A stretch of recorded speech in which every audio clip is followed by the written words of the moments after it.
Renungan Pagi, Christ Triumphant atau Kristus yang Menang oleh Ellen G. White, 7 Februari 2025. Mari kita berdoa. Bapa kami yang di sorga, Allah pencipta langit dan bumi, laut dan segala isinya, Allah yang maha besar, maha kuasa, satu-satunya Allah yang benar, yang kami sembah selalu melalui anak-Mu yang tunggal, Yesus Kristus. Terpujilah Yesus, anak Allah yang maha tinggi, yang adalah satu-satunya jalan dan kebenaran dan hidup bagi kami.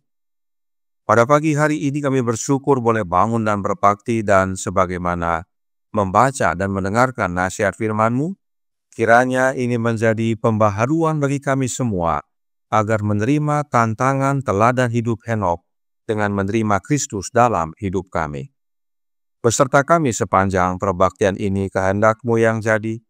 Ampun kami akan dosa dan salah, karena kami berdoa hanya dalam nama Anak Allah yang tunggal, Yesus Kristus, yang adalah Tuhan dan Juru Selamat kami.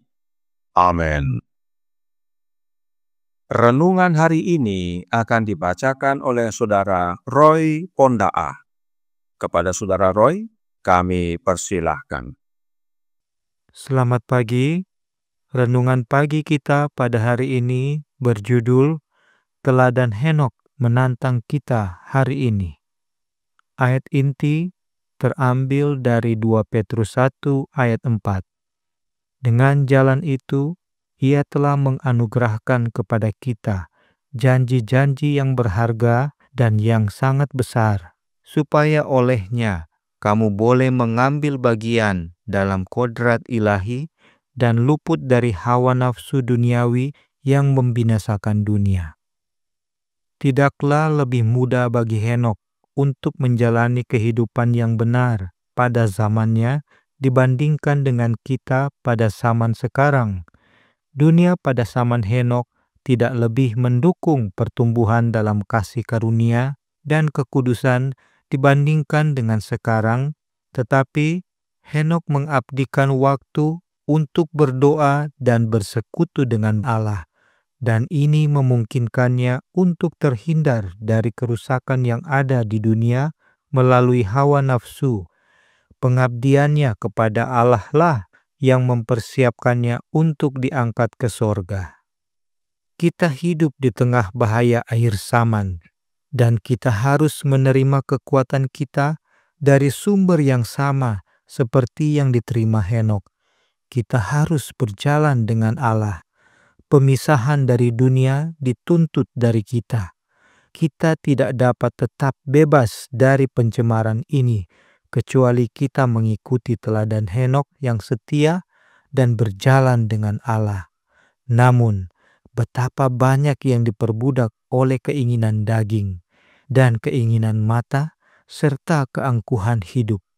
Inilah alasannya mereka tidak mengambil bagian dalam kodrat ilahi dan tidak luput dari kerusakan yang ada di dunia melalui hawa nafsu.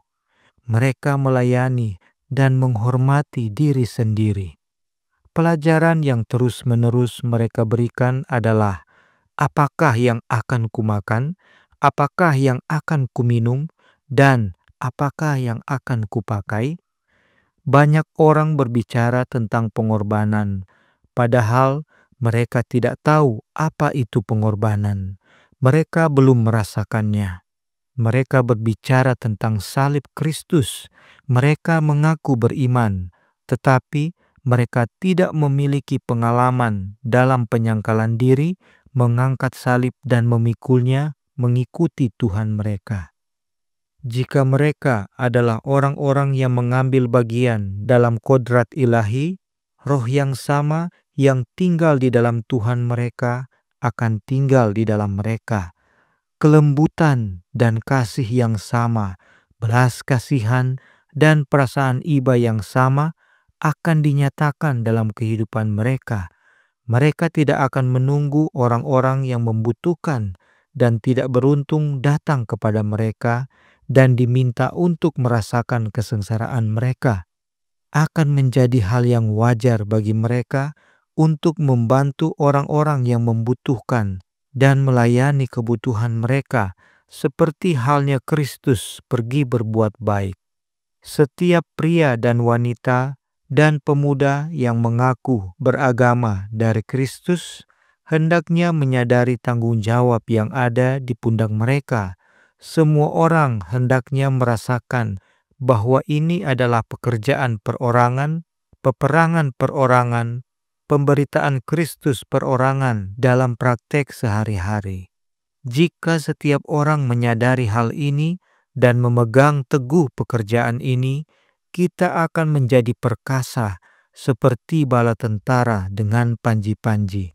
Merpati surgawi akan melayang di atas kita. Matahari kebenaran akan bersinar atas kita, dan terang kemuliaan Allah tidak akan tertutup bagi kita, sebagaimana halnya bagi Henokh yang berbakti. Manuskrip 1, 1869. Sermons and Talks, volume 2, halaman 5 dan 6. Demikianlah bacaan renungan pagi kita pada hari ini.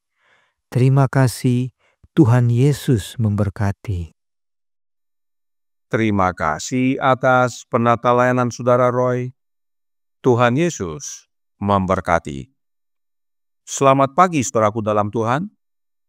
Mari kita baca kembali teladan Henokh yang dinyatakan dalam renungan pagi hari ini. Dikatakan, tetapi Henokh mengabdikan waktu untuk berdoa dan bersekutu dengan Allah. Pengabdiannya kepada Allah. Kita harus berjalan dengan Allah. Pemisahan dari dunia dituntut dari kita. Inilah teladan hidup Henokh.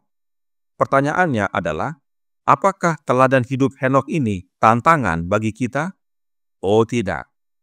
Teladan hidup Henokh ini bukanlah tantangan bagi kita. Kenapa? Perhatikan apa yang ayat inti renungan hari ini nyatakan dalam 2 Petrus 1 ayat 4. Dengan jalan itu, Ia telah menganugerahkan kepada kita janji-janji yang berharga dan yang sangat besar, supaya olehnya kamu boleh mengambil bagian dalam kodrat ilahi dan luput dari hawa nafsu duniawi yang membinasakan dunia. Kalimat mengambil bagian dalam kodrat ilahi hanya ada dalam suratnya Petrus. Dan ini penting bagi kita agar kita luput dari hawa nafsu dunia yang membinasakan kita.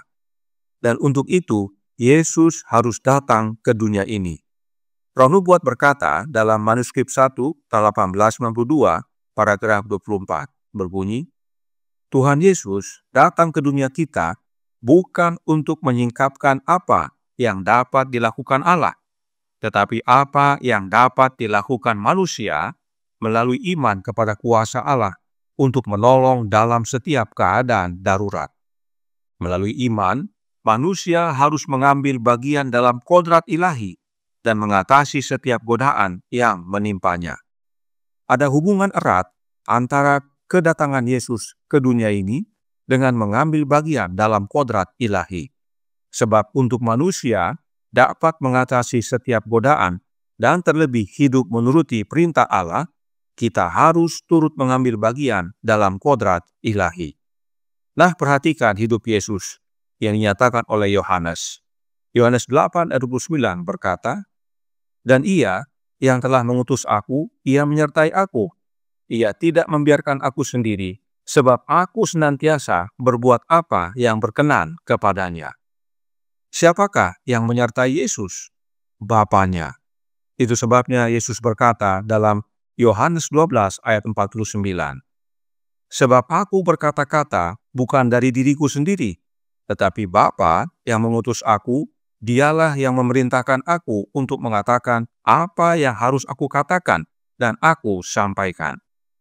Bagaimana caranya Bapa menyertai dan memerintahkan anaknya? Yesus bantu jawab dalam Yohanes 14 ayat 10. Tidak percayakah engkau bahwa aku di dalam Bapa dan Bapa di dalam aku? Apa yang aku katakan kepadamu tidak aku katakan dari diriku sendiri, tetapi Bapa yang diam di dalam aku, Dialah yang melakukan pekerjaannya. Jadi, Bapa menyertai dan memerintahkan anaknya akan apa yang harus dikatakan dan harus diperbuat oleh kehadiran Bapa di dalam anaknya. Bapa yang adalah ilahi tinggal di dalam anaknya yang telah menjadi manusia. Yesuslah wujud dari manusia turut mengambil bagian dalam kodrat ilahi. Inilah pentingnya Yesus datang ke dunia ini, agar pengalamannya menjadi pengalaman kita, agar hidupnya menjadi hidup kita. Itu sebabnya renungan hari ini berkata dalam Christ Triumphant halaman 44 paragraf 5. Jika mereka adalah orang-orang yang mengambil bagian dalam kodrat ilahi, roh yang sama yang tinggal di dalam Tuhan mereka akan tinggal di dalam mereka. Siapakah Tuhan yang dimaksudkan? Tuhan Yesus. Sebab Yesuslah Tuhan kita. Jadi, ada roh yang tinggal di dalam Yesus, yaitu rohnya Bapa. Sebab Bapa tinggal di dalam anaknya, dan anaknya di dalam Bapanya, oleh kehadiran rohnya Bapa. Dan bila roh yang sama tinggal di dalam kita, maka kita dapat turut mengambil bagian dalam kodrat ilahi. Sekarang pertanyaannya adalah, bagaimana caranya untuk menerima rohnya Bapa? Ya, benar, oleh menerima kehadiran roh anak Allah. Mengapa harus rohnya anak Allah? Sebab manuskrip 1 tahun 1892 paragraf 25 berkata, Tuhan Yesus telah menjembatani jurang yang diciptakan oleh dosa. Dia telah menghubungkan bumi dengan sorga dan manusia yang terbatas dengan Allah yang tidak terbatas. Yesuslah satu-satunya tangga yang menghubungkan manusia dengan Allah. Yesus satu-satunya jalan untuk kita datang masuk kepada Bapa. Karenanya, untuk dapat menerima rohnya Bapa, kita harus menerima rohnya Kristus. Itu sebabnya Roh Nubuat berkata dalam The Review and Herald, tanggal 20 September tahun 1881, paragraf 4. Roh Kristus yang mengalir ke dalam hati semua orang yang memang bersatu dengan Dia, membuat mereka mengambil bagian dalam kodrat ilahi. Mereka menjadi murni sama seperti Dia murni. Inilah tantangan kehidupan Henokh bagi kita, saudaraku dalam Tuhan. Buah-buah kehidupan Henokh yang benar bukan hasil usahanya, tetapi hasil pekerjaan anak Allah dalam hidupnya. Dan bila kita mau memiliki kehidupan Henokh, kita harus menerima Kristus dalam hati kita. Oleh kehadiran rohnya, maka kita pun turut mengambil bagian dalam kodrat ilahi.